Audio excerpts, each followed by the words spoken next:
दोस्तों नमस्कार। आज मेरे हाथ में आप दो बोतल देख रहे हैं। ये दोनों बोतल्स पशु चिकित्सा की धड़कन है, यानी कि वो चीज जो कि मरते हुए पशु की जान बचा सकती है, जान फूंक सकती है। लेकिन इन दोनों के बारे में कंप्लीट जानकारी होना बहुत ज़्यादा जरूरी है। इन दोनों के ऊपर मैंने अलग अलग वीडियोस बनाए थे, मोहन भाई वो वीडियो डिस्क्रिप्शन में डाल देना ताकि सभी देख सके। लेकिन आज का ये वीडियो दोनों के कंपेरिजन पर है कि दोनों का आप जब इस्तेमाल करवाते हैं तो दोनों में फर्क क्या है, कौन सी कब लगानी चाहिए, कौन सी कब लगानी चाहिए, नुकसान क्या है, किस तरीके से लगानी चाहिए, सारी की सारी बातें आज के इस वीडियो में विथ डोज हम करने वाले हैं।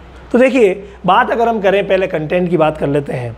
आप दोनों में अगर देखते हैं, इसमें अगर हम कंटेंट की बात करें तो कैल्शियम मैग्नीशियम बोरोग्लूकोनेट है। क्या है? कैल्शियम मैग्नीशियम बोरोग्लूकोनेट, यानी कि ये जो चीज़ प्रोवाइड करवाएगी वो चार चीज़ें प्रोवाइड कराएगी। इसका जो पूरा कंटेंट है ना, आप उस वीडियो में देखना, पूरी चीज़ें बताई गई है। ये चार चीज़ें पशु को प्रोवाइड करवाएगी। नंबर 1 है कैल्शियम, नंबर 2 है मैग्नीशियम, नंबर 3 है फॉस्फोरस और नंबर 4 है डेक्सट्रोज। चलिए, डेक्सट्रोज तो अन्य सोर्स से भी मिल सकता है, लेकिन ये तीन चीज़ें इंपॉर्टेंट है, कैल्शियम, फॉस्फोरस और मैग्नीशियम, जो इस एक बोतल में पशु को मिलता है। आ गई बात कंटेंट की। अगर हम इसकी बात करें, हालांकि कैलबोरल जो ब्रांड है सबसे ज़्यादा चर्चा में है, मेरे हाथ में आज भाई ने दिया है, वो है कैलगोनेट IIL का, तो ये भी अच्छा ही है, कोई प्रॉब्लम नहीं है। तो ये अगर इसमें अगर सॉल्ट की बात करें तो ये है कैल्शियम बोरोग्लूकोनेट, यानी इसमें ओनली कैल्शियम है जो बोरोग्लूकोनेट फॉर्म में है। तो ये सिर्फ कैल्शियम देगा, ये चार चीज़ें देगा। तो जाहिर है श्रेष्ठ तो यही है, लेकिन ये श्रेष्ठ है, लेकिन गड़बड़ी कहाँ करता है ये भी हमें सोचना पड़ेगा। इसके अलावा सेकंड बात करें रेट की, तो भाई कंटेंट के हिसाब से इसकी रेट भी 350 से ऊपर है, और जबकि इसकी रेट जो है वो 200 के अंडर में या 200 के आसपास में आ जाती है। तो दोनों में रेट वाइज भी काफ़ी डिफरेंस है। अब अगर लगाने के तरीके की बात करें ना, तो ये बहुत इंपॉर्टेंट है। ये जो माइफेक्स है ना, माइफेक्स में आपको पता है 3 मिनरल है, और इन तीनों मिनरल में से अगर कोई भी मिनरल शरीर में ऑलरेडी ज़्यादा रहा, शरीर में कोई भी मिनरल ऑलरेडी ज़्यादा रहा, तो ये टॉक्सिसिटी कर सकती है, यानी ये जहर कर सकती है, पशु की जान ले सकती है। ये सबसे बड़ा इसका नेगेटिव इफेक्ट है। इसीलिए इसका इस्तेमाल तभी करवाया जाता है जब वाकई इन चारों चीज़ों की कमी हो। वाकई जब कमी रहेगी ना, तभी ये काम करेगा अच्छा, नहीं तो नहीं करेगा। इसके लिए क्या करना पड़ता है? अपनी स्किल बढ़ानी पड़ती है। इसके लिए हमें कंप्लीट बातें सीखनी होती है कि कैल्शियम की कमी से क्या, फॉस्फोरस की कमी से क्या, मैग्नीशियम कैसे पहचाने। तो ये सब चीज़ों को पहचान करके फिर लगाया जाता है। अंधाधुंध कभी भी इसका इस्तेमाल नहीं करवाया जाता, और इसीलिए सभी प्रैक्टिशनर्स को पूरा नॉलेज हो, इसीलिए हमने हमारा ऑनलाइन सेशन ऑर्गेनाइज किया है।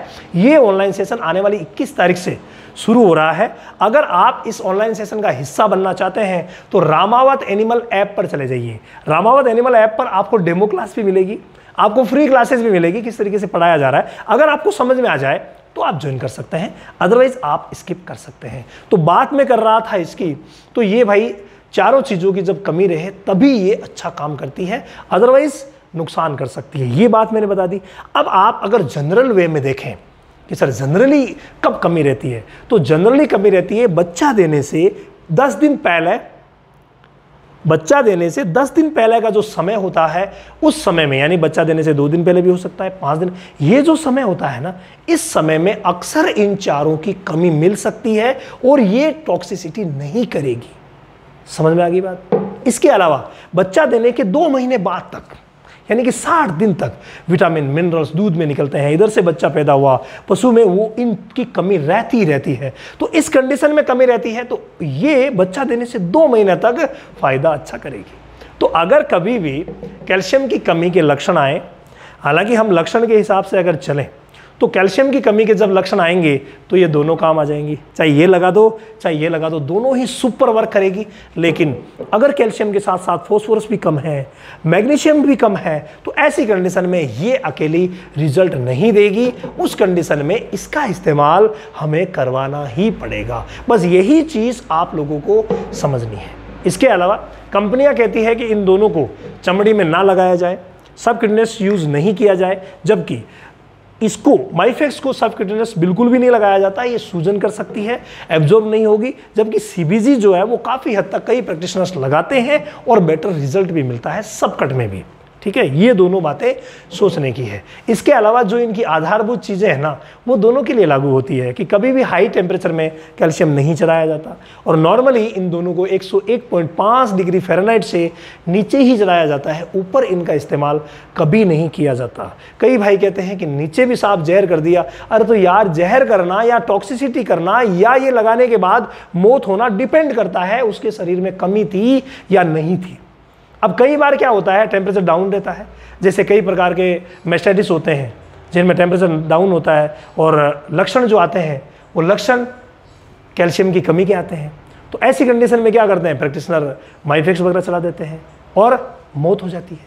तो ये स्थितियां पहचानने की होती है। टेम्परेचर सिर्फ टेम्परेचर से नहीं होगा, पहचानना भी पड़ेगा कि वाकई कमी है या नहीं है। इसके अलावा इन बॉटल्स का जब भी इस्तेमाल किया जाता है उस समय इनको गर्म किया जाता है, गर्म पानी में डाल देते हैं तो ये गर्म हो जाती है, यानी बॉडी टेम्परेचर तक गर्म करके ही चलाया जाता है। और बिल्कुल स्लो आईवी, साफ साफ लिखा हुआ है कि स्लो आईवी यूज ओनली, यानी आईवी लगाना है लेकिन स्लो आईवी लगाना। अगर इनको मान लीजिए तेज स्पीड से चलाया गया तो भाई ये भी शॉक कर सकती है और अचानक शॉक होने की वजह से पशु की मौत भी हो सकती है। तो ये चीज़ समझना जरूरी है। अब कुछ बात मात्रा की कर लेते हैं।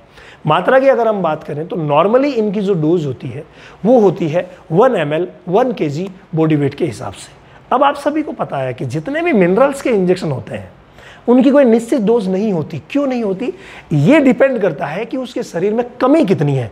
कई बार ज़्यादा कमी होती है तो ज़्यादा भी चलाना पड़ सकता है, तो कई बार कम होती है तो बिल्कुल आधी डोज से भी काम चल जाता है। लेकिन नॉर्मल जो डोज होती है वो होती है 1 ml 1 kg बॉडी वेट, यानी कि 300 किलो की नॉर्मल गाय भैंस है तो उसको 300 ml चढ़ाया जाता है और हाईएस्ट 450 ml, चाहे कितनी भी बड़ी है, 450 ml चढ़ाया जाता है। यानी हाईएस्ट डोज इसकी कंपनी ने भी ये कहा है कि ये जो है वो हाईएस्ट डोज है 450 ml की। ये बोतल आज अभी आप मेरे हाथ में देख रहे हैं तो 450 ml हाईएस्ट, मतलब जो जितनी भी बड़ी है उसको भी एक बार के लिए 450 ml ही दिया जाता है। हाँ, अकॉर्डिंग टू कंडीशन, पशु चिकित्सक महोदय को लगता है कि कमी ज़्यादा है तो उस कंडीशन में ज़्यादा दिया जा सकता है। तो टेम्परेचर की बात हुई और डोज की बात हुई। अब हम बात कर लेते हैं इनके देने की समय की।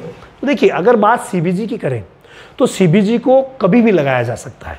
जब भी लगे कैल्शियम की कमी है वहाँ सीबीजी को लगाया जा सकता है। जैसे बच्चा दिए हुए 4 महीने हो गए साहब, 7 महीने हो गए, 6 महीने की गाभिन है, 2 महीने की बाकी है ब्याने में, 2 महीने की गाभिन, मतलब हर एक स्थिति में सीबीजी का इस्तेमाल करवाया जा सकता है जहां कैल्शियम की कमी हो। ये देखना जरूरी है। ऐसा नहीं, मैंने जो मैस्टाइटिस वाला अभी आपको उदाहरण बताया, अगर ऐसी कंडीशन में दे दिया जाता है तो मौत का कारण भी बन सकता है। जबकि ये जो है अगर बिना नॉलेज, अगर पूरा नॉलेज नहीं है तब तक इसका इस्तेमाल सिर्फ और सिर्फ बच्चा देने के बाद ही करवाना सही रहता है। बाकी नॉलेज होने के बाद तो हम पहचानने लग जाते हैं कि किस मिनरल की कमी कैसे कब कहाँ हो रही है, तो कभी भी दिलवाया जा सकता है। मुझे उम्मीद है ये वीडियो पसंद आया है। फिर भी कमेंट करके ज़रूर बताइएगा कि और कौन सी बातें हैं जो इन दोनों की छूट गई है।